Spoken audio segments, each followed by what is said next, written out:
the answer 6 weeks ago is like, I think it's putting yourself physically in an environment where you may have academically or even at your grandmother's knee learned how to speak another language or experience another culture or so on and so forth. When you just put yourself out there as a student, it's an entirely different scenario. And even if, and this is not what I'm saying about TAM, but even if the academic work is a nothing burger, the fact that you've done that and attempted and trying to make something out of the best of it, then that, I think that experience in and of itself is worth a significant amount. Combine that with TAM's actual academic work, where you are actually applying like whatever the current coursework is in whatever module you're studying, then you have like this confluence of both, some sort of personal leadership combined with the academic experience that you would be getting an inferior version thereof in the absence of the foreign scenario. That's like the 5 weeks ago version. The current version is that, look, we're going to be in a generational rebuilding whenever this ends of Ukraine, and it's going to take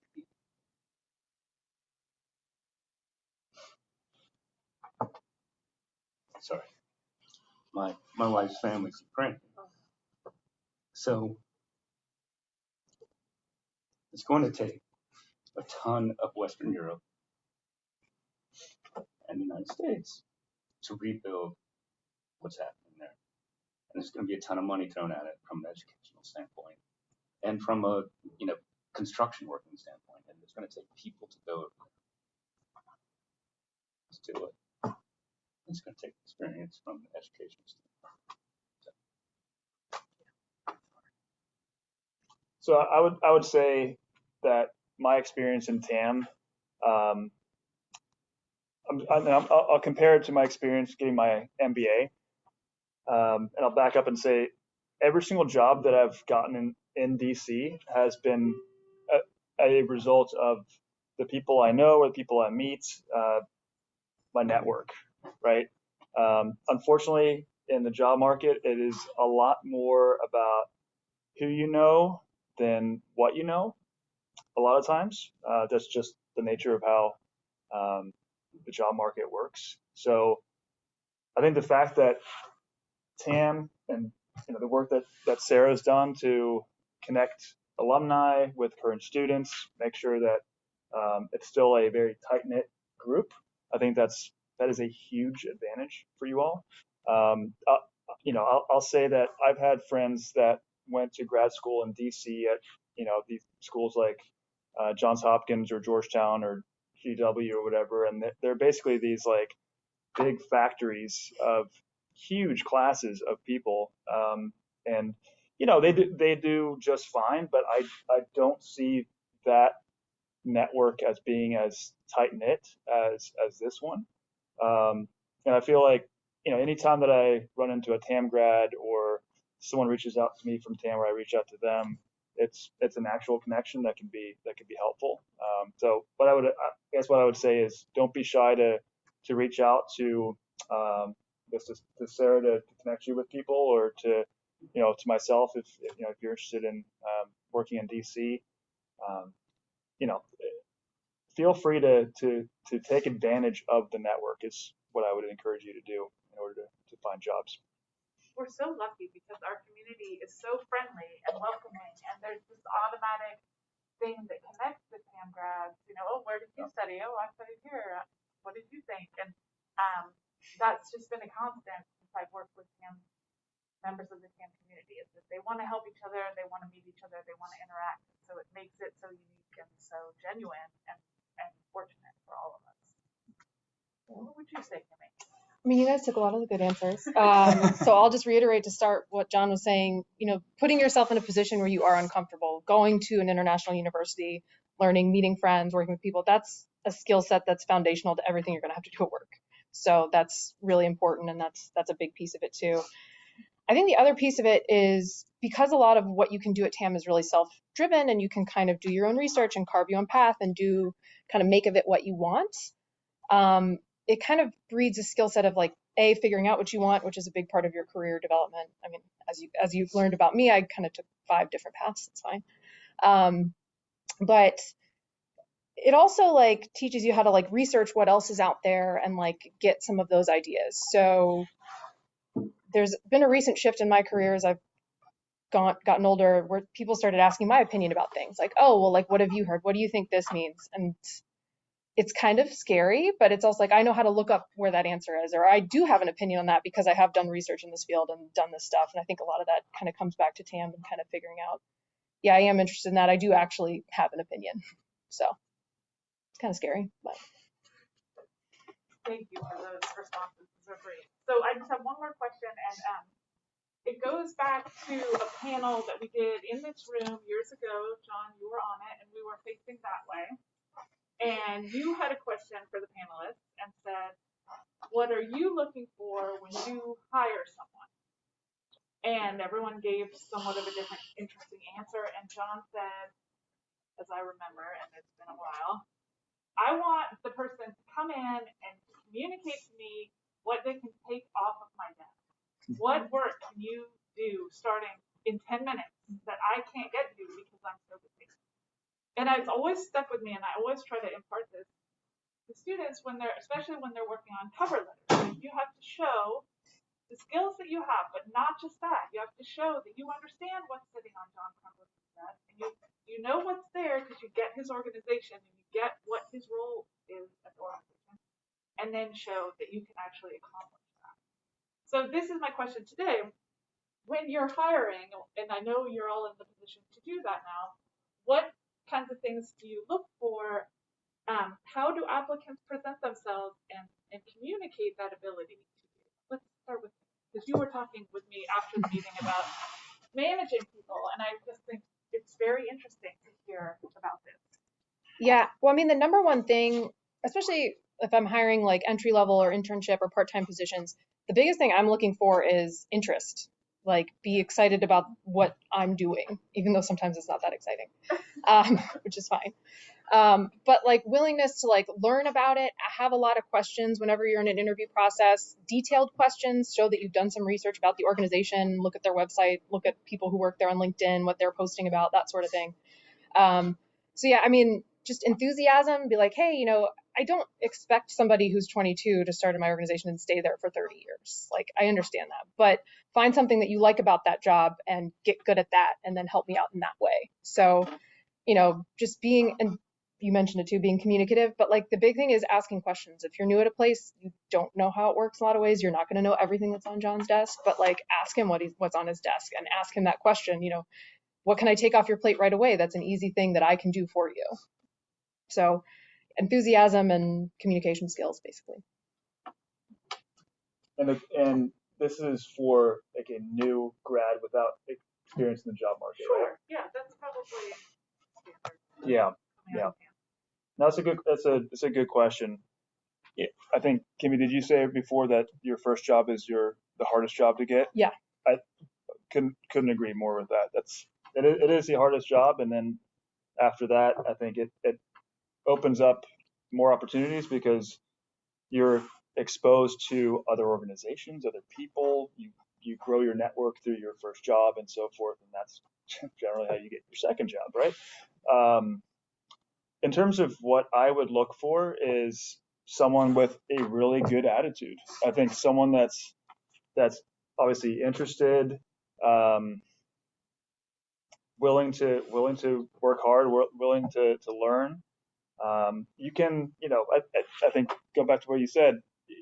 No one expects a brand new entry level person to be an expert at whatever it is, unless you're like, I guess if you're PhD with a really specific skill set on something, that's completely different. But I'd say attitude number one. You can always train someone for the job. So attitude number one. You know, I'm not hiring any entry level people right now, so I think the people I'm looking for, it's a little bit different. But if I was to hire like an entry level person, would number one be attitude. Okay. Yeah. Do you want to add to your answer? Yeah, sure. Don't get emotional. I like emotion. I'm sorry. Please get emotional. It's a shit show over there. Yeah, it is. So, I mean, obviously when you're answering your own answer, it's pretty easy. But the reason that my answer was that is because at some point I was interviewing somebody and I asked, why do you want this job, right? Which is presumably an easy layup of a question. And their answer had to do with, well, like I've got rent to pay. I really want to get a dog. I want to go to France. Like I'm making all of this up, but it was all about whoever the applicant was and what they wanted to do, which is great. I have nothing against what they want to accomplish, but that's not why we were seated across from each other at a desk on that day. And it just came across as a stark realization that, like, whether you're an idealist or a corporatist, or you are after your own, on your own mission, it's sort of immaterial at the same, because when you are presenting yourself for work, you are presenting yourself for that work. Like it has literally nothing to do about you insofar as you are exclusively defined in the context of that work. So just define yourself in that context. And I think we were saying earlier today with some folks at lunch, feel free to be proud about what you've accomplished. Feel free to be proud about TAM. Explain to them why 3 schools is better than 1 or 4 or 2 or whatever track you're on. Explain to them like how putting yourself in an uncomfortable environment in Amsterdam or in Paris or any path is analogous to putting yourself in the uncomfortable position that you are in right then and there. And that was my answer. Thank you. All right. Well, I would like to give you the chance to ask questions of each other or the audience before we throw it to the audience.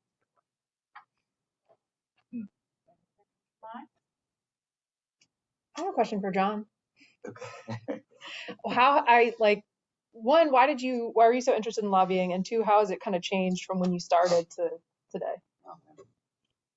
So I had a misconception of the industry as being the nexus between private and public sector upon which most things hinged. And so I felt like that would be the most the most impactful and the most enjoyable and the most engaging place to put myself. 23 years on, some of those conceptions were correct. Others were entirely off base. And I'm happy to answer any question about the industry. But how it's changed. It's changed in the same way that longitudinally for, I guess, most people here's lifetime, because nobody here outside of Katie is over like 30, and Katie's only 30. You're welcome. The partisanship. So I ended up in DC in 1999. It was pre 9/11. It was pre 2008 and the ethics laws that came to pass after that. There was still a lot of camaraderie, like sort of like you fight on stage and then you go backstage and everybody's cool. That was on a steady decline if you want to chart a path from 95 and the contract with America. But it was, it still existed a bit in 99 and then 2001, and then you have a foreign adversary, and then people start to split on, are you for or against the war? Then you go to, frankly, to electing a black president, and all of a sudden, DC changed overnight.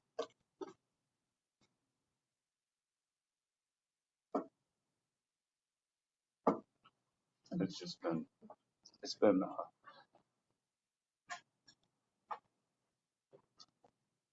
been extraordinary person after that.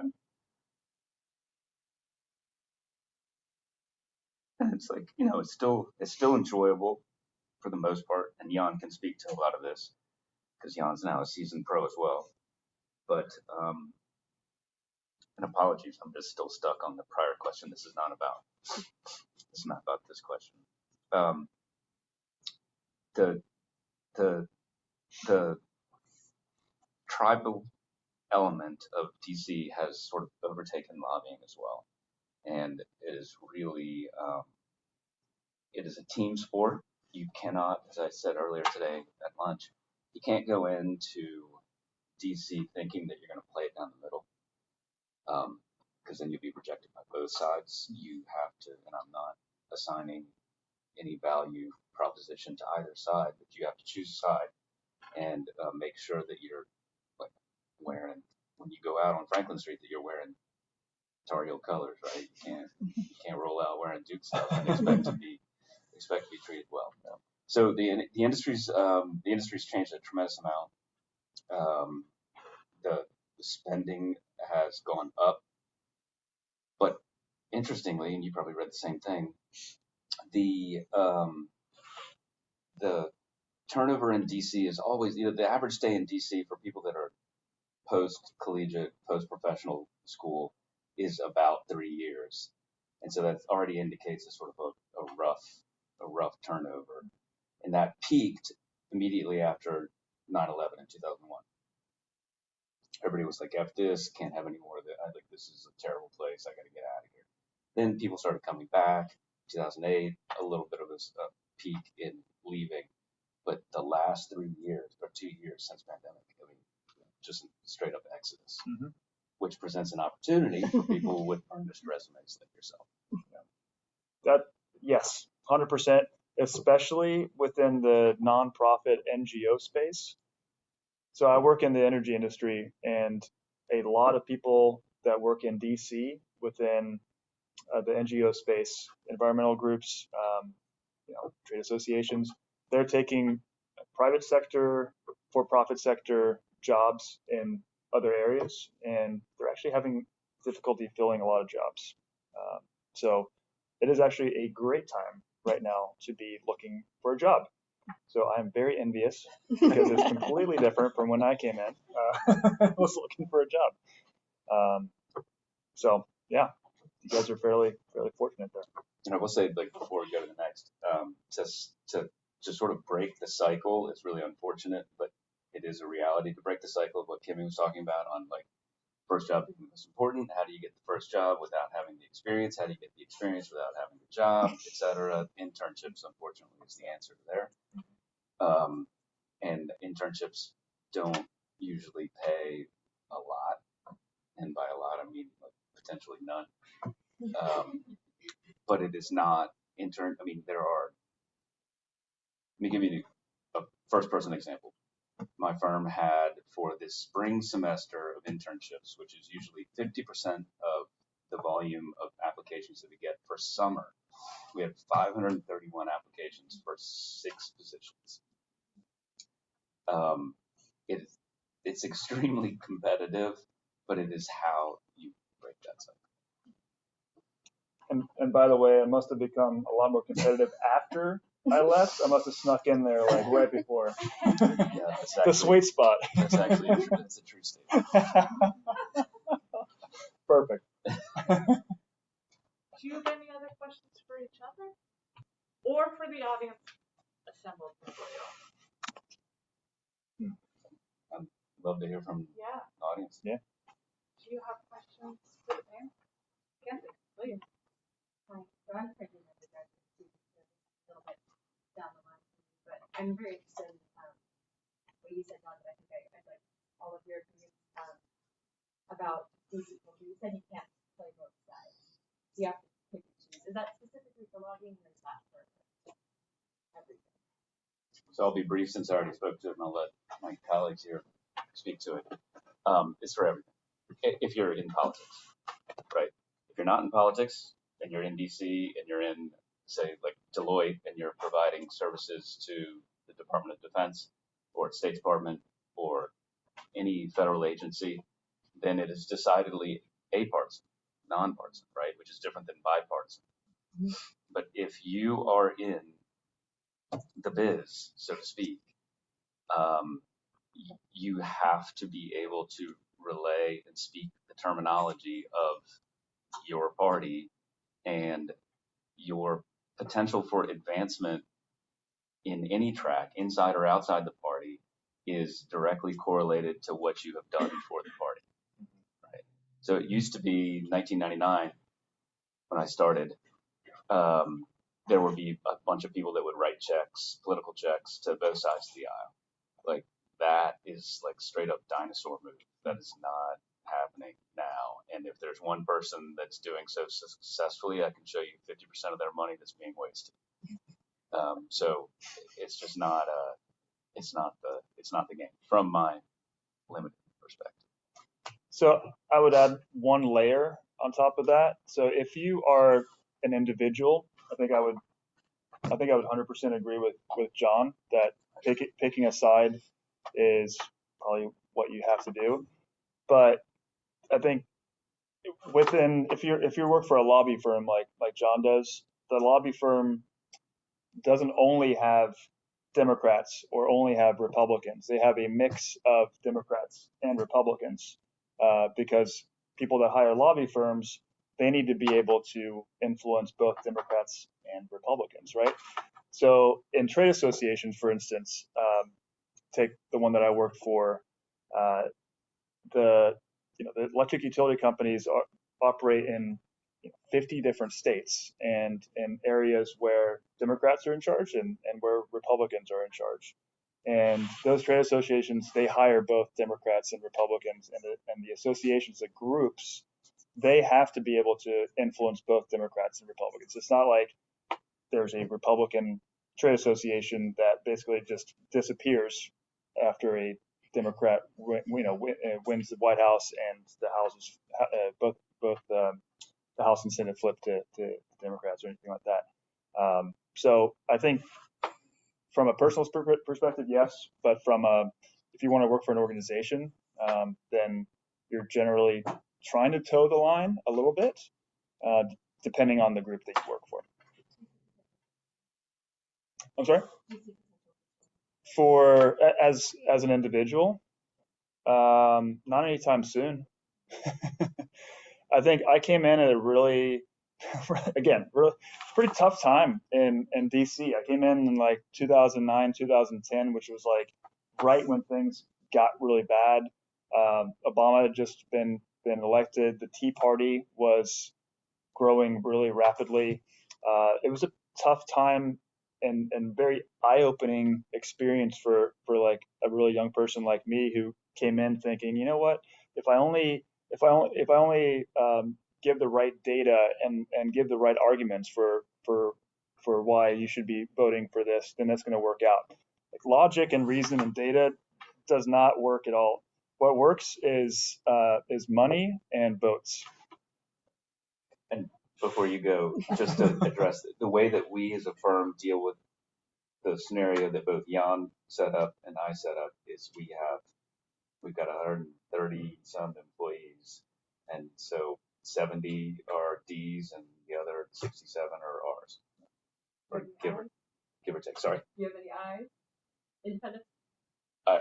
They're like our IT manager. But no, like no, we're not. I mean, like honestly, like going back to my answer from a decade ago, which Sarah thoughtfully brought back up to allow a lobbyist to talk about himself some more. Like if you come to me, or not you, right? So one comes to our firm, and it's not really about me. I'm not the end all be all of our firm. I'm just one of many. And you say, I've got a ton of great ideas on how to solve the energy crisis, or to solve what's happening in Ukraine, or to solve food stamps, whatever it is. Like the greatest policy idea ever dies like right there, essentially. Because unless you can put that policy concept into a context that the of the environment of Congress, then you have essentially no agency, right? So you can stand out on the steps of Congress with like the greatest middle path ever, but unless you can give it to the party that's in power and have them somehow negotiate with the party that's not in power and be willing to, going into midterms that are where you're about to flip, to have the Democrats hand the Republicans a bipartisan win, that's never going to happen. So you have to be able to take your fantastic idea and in a like a what's down is up world, you have to put that into a partisan lens and then have it come out so that both that's why like essentially that's why our industry exists, because all of our clients and all of your they come to us with ideas and we say, yeah, great, that's a great idea, now let's like make that into a weapon, you know. So anyway. So on the other side, if you don't want to do any of that, my experience in the federal government was basically the opposite, right? So I went to work for federal agencies as a contractor, as a part of Guidehouse. So the Deloitte example that John outlined is kind of what I ended up doing there. And we very much did provide data for those agencies, and that was my job. And we didn't really have to. It was actually very specifically nonpartisan, to John's point as well. Like, you don't come in there with a point of view. You come in there to do this specific project, and this is what we're going to help this agency with. And so I worked in cybersecurity for a while, and our primary job was just aggregating a bunch of cybersecurity data from different agencies and putting it together for review. And that was a very different experience. You can't come in there. You actually like have to disclose any sort of political donations you provide. Like, there's more restrictions on like you being very specifically nonpartisan. So kind of the opposite end of that is just like doing your work and like going to work for federal agencies. So that's the other option. No, that's a really good point. I think the fact of the matter is that yes, for a certain segment of jobs within DC, yes, it's very political, but there are a lot of jobs that are not political, and you don't have to necessarily choose sides. Federal government is a great example. I would say on the federal government side, if you go in and you say you go work for the Environmental Protection Agency as a career employee, you have to, if you're going to stay there, you're going to have to do the same job for both a Democratic president as well as a Republican president. And so if you're good about that, that's called the great. deep state. That's the deep state, exactly. So, you know, it is still political, but you have to, if you go work for the EPA and you apply, you know, you have to be okay with a certain administration, whether it's Democrat or Republican administration coming in, because at the end of the day, they are the ones that are going to be deciding essentially what you'll be working on, and the regulations and the new policies that you'll be analyzing and writing. So I guess at the end of the day, a lot of it is very political. Yeah. To hedge on what I said then and follow up what you were talking as well. So like at Guidehouse, right, as soon as kind of the Trump administration was coming to an end, we geared up our programs that focused on USAID and, you know, all that other good stuff. And we kind of went away from, you know, DHS funding or other types of things, because that's where we knew the money was going to go. So like you start selling to different agencies. And so there is a political aspect to it, certainly, because you look at the priorities of that administration and you sell to that and you sell to those agencies. That's where you get to work. But so yeah, I guess it is still political. I have a quick follow-up question. So how is it like to work with something that you don't believe in? If you're a Democrat working for the Republican Party, for example, and how do you come to terms with that? That is a really good question, and I'm still trying to figure that out.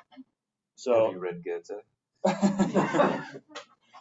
I mean, there are not that many jobs in DC where you're working for an organization where you believe in everything that organization stands for. It doesn't matter what organization. It is very difficult, I think. My experience, I've worked for organizations where I personally believe in more of what they're saying than not. And I've worked for organizations where it's been a little bit different. For the one where I did not fully agree with everything, I was able to justify it because my job function was not promoting the areas that I did not agree with them on. It was the areas that I did agree with them on. So, I could sleep at night knowing that I was not promoting something that, I just did not believe in. But I think that's, John, I don't know if you have anything to add on that. I mean, so speak from what our firm does to deal with that, because like with a 130, 140 person firm, you can't have allegiance on all sides of all clients. So we simply,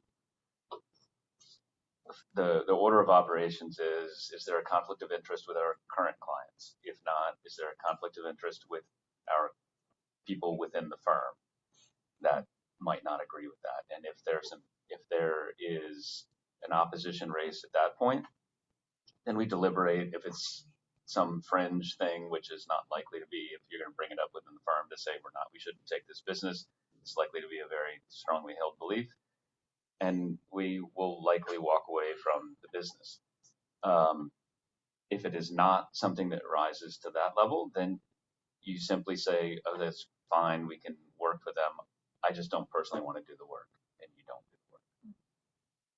That's not the way it is probably at every firm, but that's the way it is at our firm. I mean, we, so speaking specifically about our firm, we at the very beginning said no guns, no tobacco, like we're not doing any of that. We don't represent any gun or associated. We don't do any tobacco. It's the sort of the simple, like the baseline things that you might assume a good corporate citizen. And similarly, so I only worked as a contractor, so I was a consultant, and so I had some control over where I went, but not like a ton, being relatively new. But I would basically say, yeah, here's what I want to do, here's the types of projects that I want to work with, and here's the type of people that I want to work with. So again, like, I didn't love all the federal clients that I had, but I could usually get off of that project if I didn't want to do it. So just kind of figuring that out. You're not going to love every job, I guess.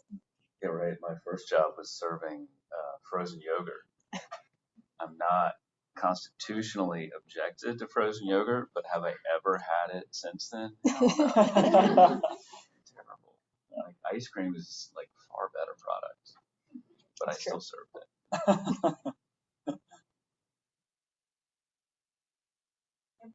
Could you maybe just provide more details, like what are your specific tasks, like how does the workday look like?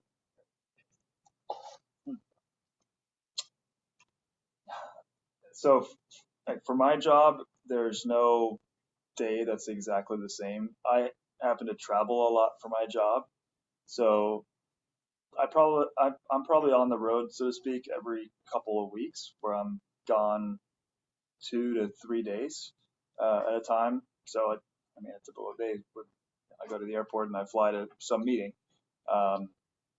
and I do like a reception or dinner with the customers or clients that night, and then I might next day give a presentation, and then have some sort of a networking event or something like that.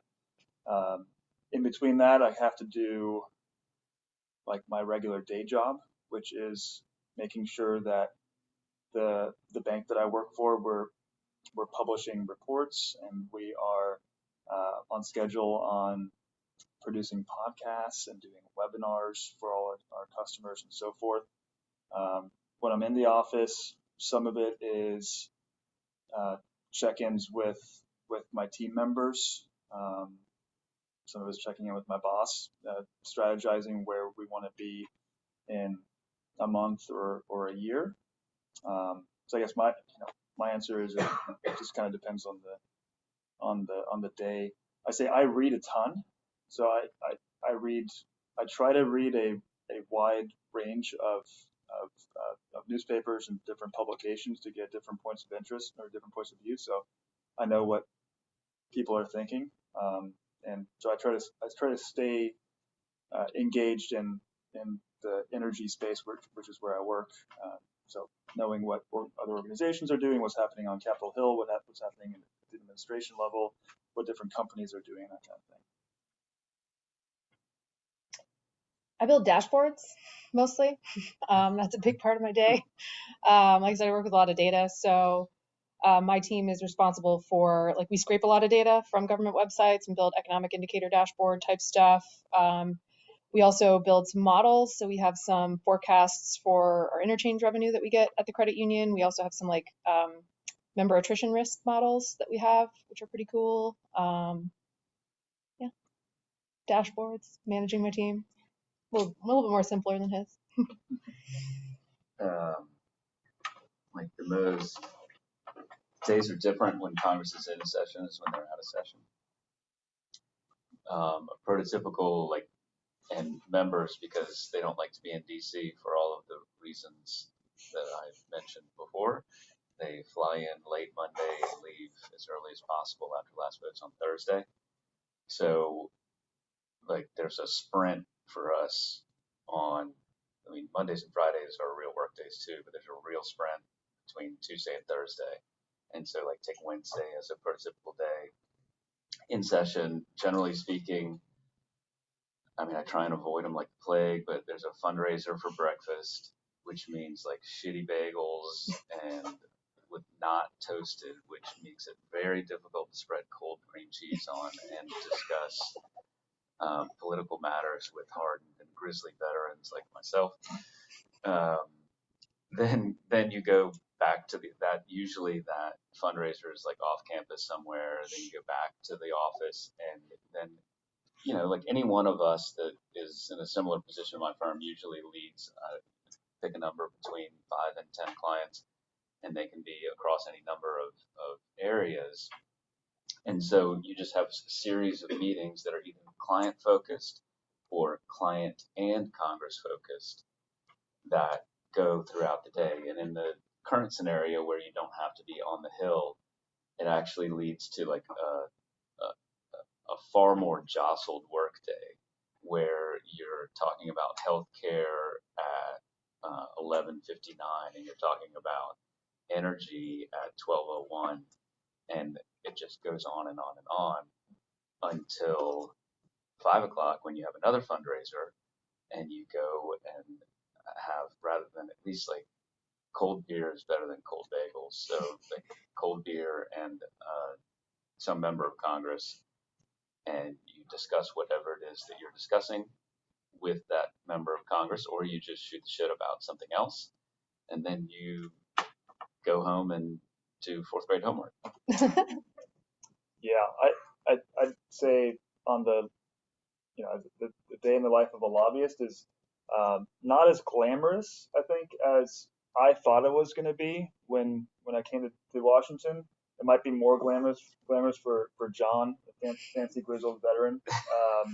But so I'm not a registered lobbyist anymore. I used to be. Now I do government relations, but it's more from a overall strategy approach as opposed to actually going into the offices and meeting with the staff and so forth. But I'll say, like, man, some of these days. So, by the way, I said money matters in politics. It really does. So these fundraisers is basically lobbyists that represent different businesses or organizations.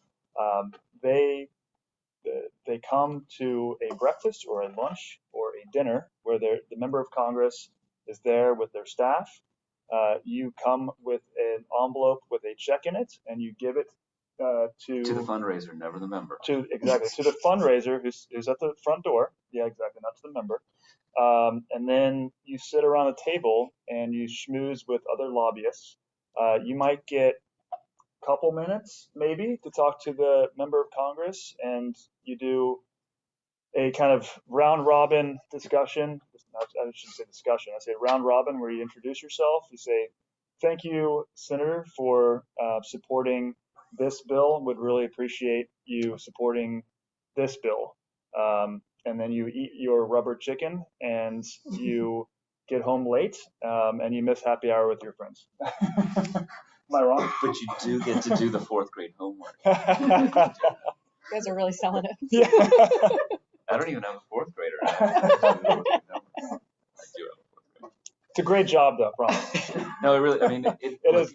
like the thing is like, and there's a split, and so from y'all's standpoint, I presume, like, let's just take these three types of career paths as an option, right? So you have Kimmy's work where you're able to go super deep on the stuff that she does, and you essentially have, you have an organization, and I'm oversimplifying, correct me if I'm wrong, but you have an organization where you're working within the organization and you can be like the pro at that game, right? Jan has a similar scenario where he's at a industry organization which has a ton of tentacles that go out all over the country, which makes it, you have to manage all of that, but then at the same time you have a finite set of policy prerogatives and foci that allow you to become at least like a little bit more than 2 inches deep. Not, I mean, you're way deep on like a good set of policy stuff. I'm not able to, because I'm time constrained. I cannot, and nor same with my colleagues. None of us are really capable of going more than a few inches deep on our matters that the clients hire us for. And so the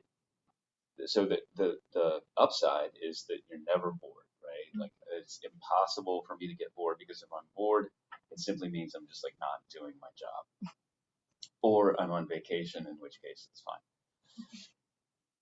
The other side is that you're like, it's like adult onset ADHD in what I was talking about before. Like, you're talking healthcare policy at 11:59 and 12:01. You're talking energy policy, and you feel like you're on your heels for the first 4 minutes of the meeting, but then you remember what it is that you're talking about, and then you're like, oh yeah, Joe Manchin's still in the way. Okay, so we'll talk about him, and then we'll go around. And so that part of the job is like fairly, well, completely engaging for those periods where you're actually in the time. And Jan's spot on about like the member conversations. You have the 30-second member conversation, but that leads to the potential hour-long deep dive with the committee staff, where you're actually like hashing out like real things that end up becoming law over X amount of time, depending on which piece of legislation you're talking about. I think one interesting thing to think about as you think about what you want to do is if you want to be a specialist or a generalist. I thought when I was in grad school that I wanted to be a specialist and just focus on one different thing. I figured out, no, I get bored really easily doing that, and I am a generalist. I find learning about different things and then trying to integrate different areas that I understand pretty well together and see a bigger picture. That's just the way that my mind and just my personality works. But some people are just natural specialists and really like to get super deep into a certain subject, and some people are more generalists. I don't know that there's one's better than the other, but it's just a good thing to try to figure out, I think. So I think I did the inverse. I think I'd had the exact opposite experience as you guys, actually, now that I'm hearing more about it. Because yeah, I didn't know what I wanted to do, so I went super general management consulting, figured out what I liked, and now I'm becoming more specialized. So. Whereas I started general and remained general. Well, you knew what you wanted. Yeah. It's impressive. Huh? What other questions do you have? Well, one of my biggest fear is that when I'm done with, let's say, bachelor's or master's, it's still going to be something that's very broad. It's not something that's very, on the point that I'm specialized to do this stuff or this stuff. So how do you find it to, I don't know, manage that type of thing to get into a firm for a job that is so specific that you weren't specific about in your academic career? I'd say most entry-level positions aren't expecting you to be an expert in that thing. So like most jobs that are hiring you out of your bachelor or your master's is going to be a generalist role in some capacity. Like you're not going to be expected to know everything about that industry when you enter the door. The firm might be more specialized, or they might have specialized people in it, and that'll help you figure out, oh, I do like this, or I don't like that, or I want to follow this person around and do what they're doing in 10 years. So I wouldn't worry about it too much.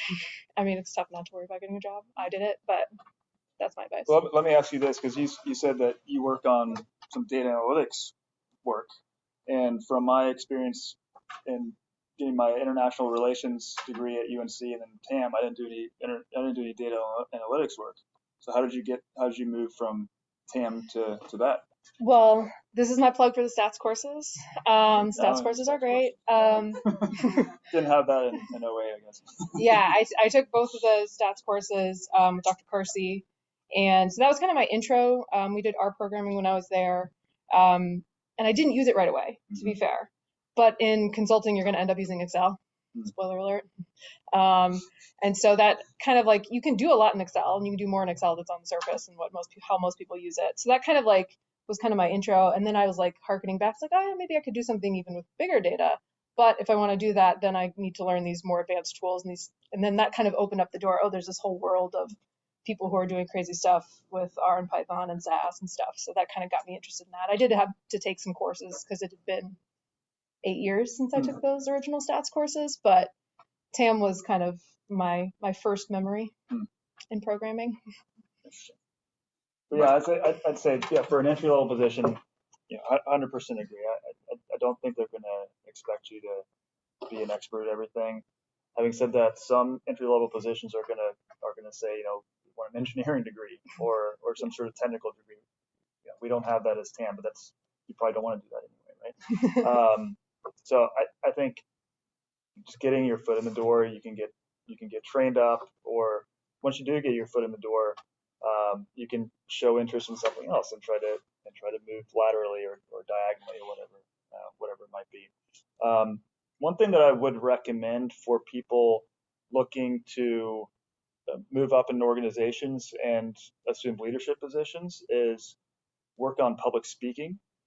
So when I was in TAM, I was terrified of speaking in public, and I was for the first couple years of my career. And I joined Toastmasters, which is a great organization that you do speeches, 5 to 10 minute speeches once a week or something like that in a very safe environment, and you just get comfortable talking in front of people, and that's the hardest part. Because you guys know how to speak. You speak all the time, right?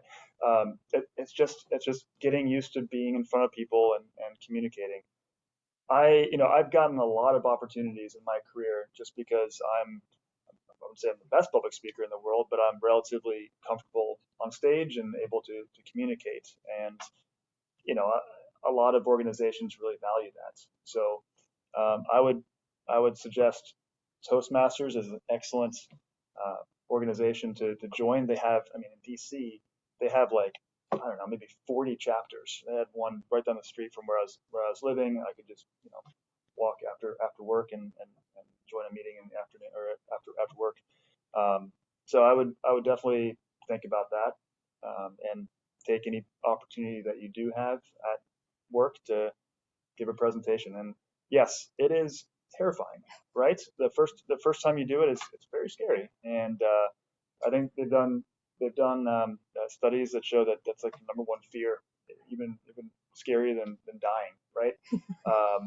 Seriously. So it's just it just takes time, and it's a comfort thing. But I would highly recommend Toastmasters and just working on public speaking. Just to piggyback on that quickly, and this is kind of related to your question, but not really. But another piece of advice is take advantage of training that they offer you in the workplace or stipends that they offer you in the workplace, because I know like my organization, one of the things I looked for when I was looking for a new job was like, how much are you paying for my continuing education?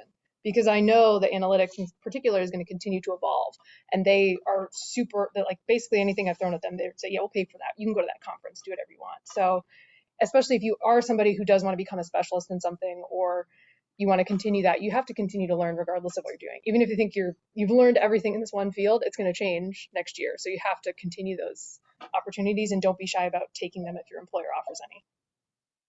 So I would answer your initial question by saying that you are an expert in whatever it is that position demands, right? So because of the fact that you're a generalist, just find the through line that defines yourself as an expert, right? This is the standard, and I'm not diagnosing you, like the standard imposter syndrome thing, like, because I know so much about everything that I don't know anything about anything, and like just like end up in this downward spiral, right?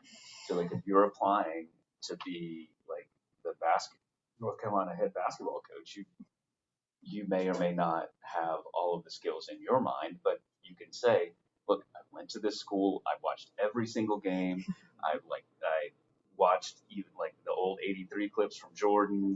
We talk about hoops all day long. My dorm had this guy, like you just find the little things, and yeah, sure, you're not going to be perhaps the next Roy Williams tomorrow, but at least you just need to be in the door for that particular thing. So like just mine your own resume to make yourself the expert in whatever it is that you're doing, because that's essentially what firms like ours do in terms of policy expertise for everyone that comes to us, right? I mean, at the same time that we represent small not-for-profits in biotech, we're representing the largest democracy in the world. What's the common place?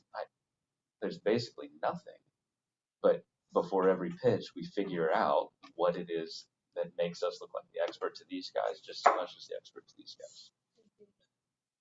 And building on that, don't be afraid to apply to jobs and going after jobs. I hear a lot of people, they're like, I don't know if I should go for that. Seems interesting, but I'm just not qualified. I don't have 10 years of experience or whatever. What do you have to lose? Try to network with someone at that organization.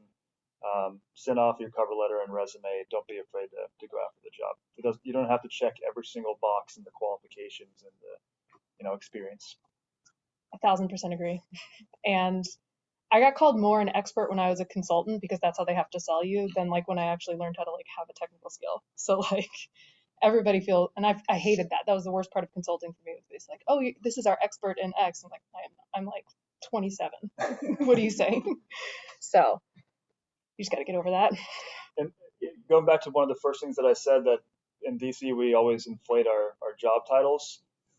If you look at who is running Capitol Hill, they're like 23, 24, 25-year-olds. Seriously. I mean, you go into meetings, the staffers that are advising the congressman on defense policy and environmental policy and the budget, they're like 25, 26 years old. How are they supposed to be? Like, no one can be an expert at all those things, but they have the job.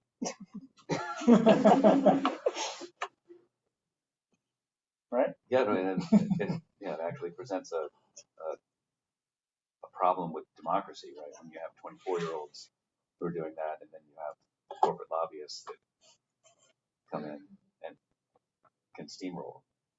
And those 25-year-olds are always very happy to get all the information that they can get out of good lobbyists, because the lobbyists know what they're talking about, and they can help write the legislation. Do you have any more questions? Yes. Could you maybe tell us about, if you have one, the most eye-opening experience you've had when you entered your field? And if not, maybe something which still surprises you every day?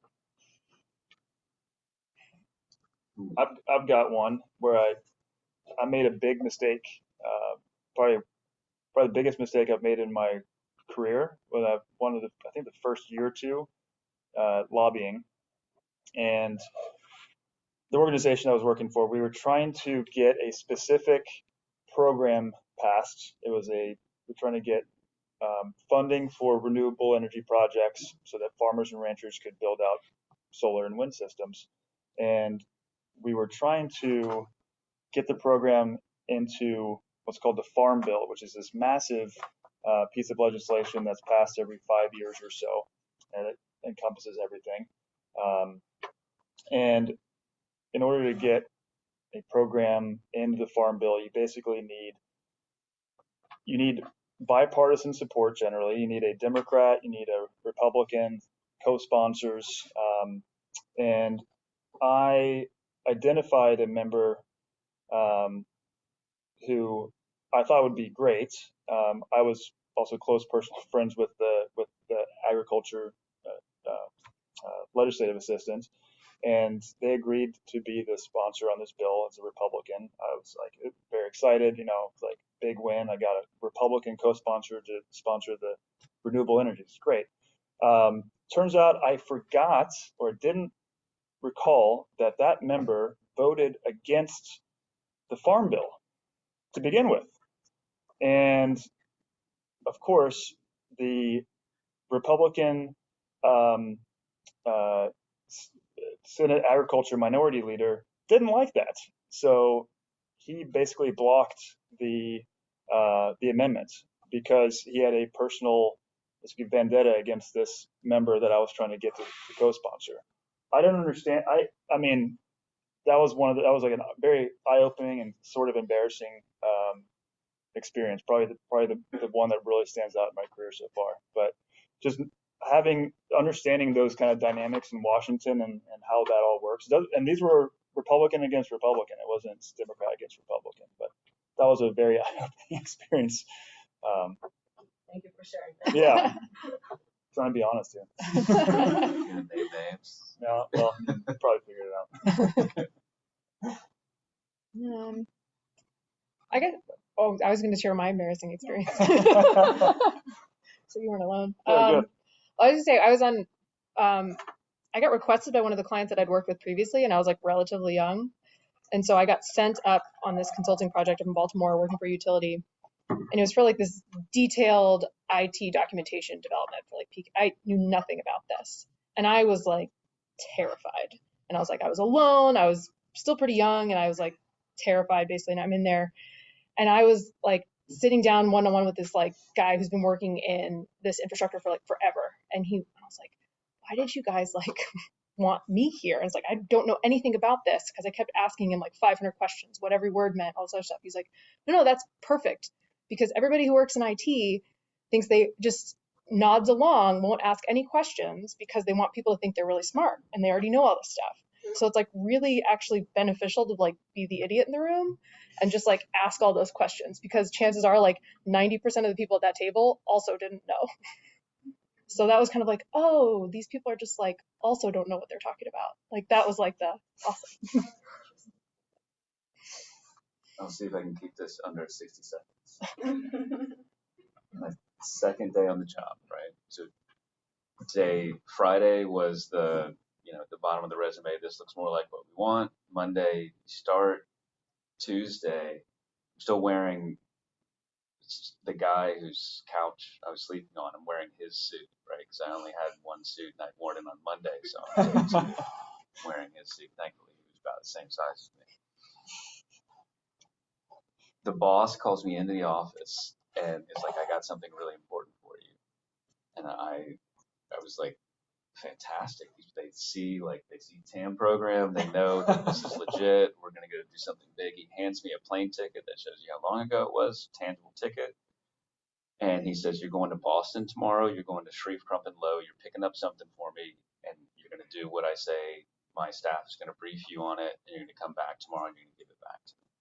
I was like, wow, this is awesome. I don't even know what the firm does, but I'm going to negotiate some serious work tomorrow. So on Wednesday, driver comes pick me up at my apartment. I go out to the airport. I go to Boston. I go to Shreve, Crump, and Low, which I think is a law firm or a lobbying shop. It's a jewelry store. I walk in and I say, I'm picking up for this guy. And they say, yes, sir, we got you right here. And they think I'm the one that's buying what's being purchased. What's being purchased? A $75,000 engagement ring. And so, like, I was treated fantastically. Like $30,000 pens. Would this suit you, sir? Yes, it would suit me fine. How much is it? $30,000. Thank you very much. I pick up the $75,000 engagement ring. I asked him, I say, is this insured? And it's like, I don't know, sir. Did you insure it? And I say, I don't know, because this ain't my fucking ring. I didn't say that, but that's what I said internally. I go across the street, I go to McDonald's, I get a quarter pounder with cheese, combination number 2. I put the ring in there, which is now my insurance policy on the $75,000 ring, because nobody knows, because it doesn't have the fancy Shreve, Crump, and Low thing. The driver comes, picks me back up. Thunderstorm hits while I'm on the runway at Logan. delayed by 2 hours to bring this very important thing that I've negotiated back to the boss. He calls me on the work-provided cell phone, which at the time was a very nifty new technology, and says, "Why the F aren't you here? I told you." I said, "Sir, we're on the runway. I'm sorry. Like, this plane's not going to Mexico. We're going to DC, I promise." He says, "Great," in not as polite of terms. I get picked up at the airport by Ronald Reagan's former personal driver, who was in the shooting attempt in 1981. And he's like, "Boy, you are in for it." And I was like, "Yes, sir, I know. There's nothing I can do." So I take the McDonald's bag back to the big boss. I get out 2 hours late at the pre-anointed rendezvous point, and I hand him a McDonald's bag. At which point he says, "What the fuck is this?" And I said, "It's what you asked for." He opens it up, sees it, and he says, "Why is it in a goddamn McDonald's bag?" And I say, "Because I didn't know it was insured." He said, "Son, that's genius. You're going to go far." That was my first 3 days in DC. Wow. I've not heard that story. This is a good one. I'm really not sure anything at all can top that. So, unless anyone has a burning question that they can't wait to have, maybe we could move to our dinner event at this time. And you can keep interacting with the grads. Thank you so much for sharing your stories and being with us all day today. And thank you so much for attending this event. And I hope you'll stick around for food. Thanks. Thank you guys.